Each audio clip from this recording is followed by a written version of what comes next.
बिस्मिल्लाहिर्रहमानिर्रहीम। देखें, एक है हमारी शरीयत की तालीमात और एक है हमारे माशरे का उर्फ़।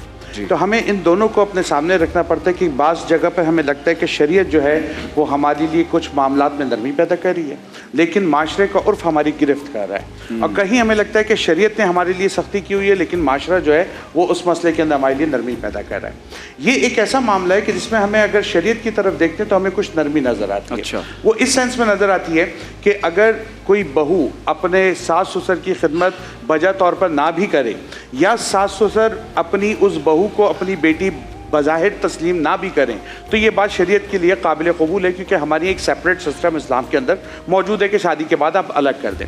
लेकिन हमारे जो माशरे का उर्फ़ है वो हमें ये बताता है कि हमारे यहाँ जिस तरह से सास ससुर को अपने माँ बाप का दर्जा दिया जा रहा होता है, उसी तरह उन पर भी ये लाजिम होता है कि वो अपनी बहू को बेटी का दर्जा दें। और जब वो बेटी का दर्जा देंगे तो यकीनन हम ये समझते हैं कि हमारी जो बेटी है, अगर उसके आराम में खलल आ जाए तो हमें बुरा लगता है, उसके खाने पीने में कोई मसला हो तो हमें बुरा लगता है, उसके पहनने ओढ़ने में अगर ससुराल वाले कोई सख्ती करें तो हमें बुरा लगता है। वो सारी बातें जो हम अपनी बेटी के बारे में सोचते हैं, तो हम दूसरे की बेटी के बारे में भी गौर करें कि जब वो हमारे घर में आई है तो हमें भी इन बातों का एहतमाम रखना चाहिए। तो अगर दोनों तरफ से हम इस बात पर गौर करेंगे, उम्मीद है मामला हमारा बेहतर।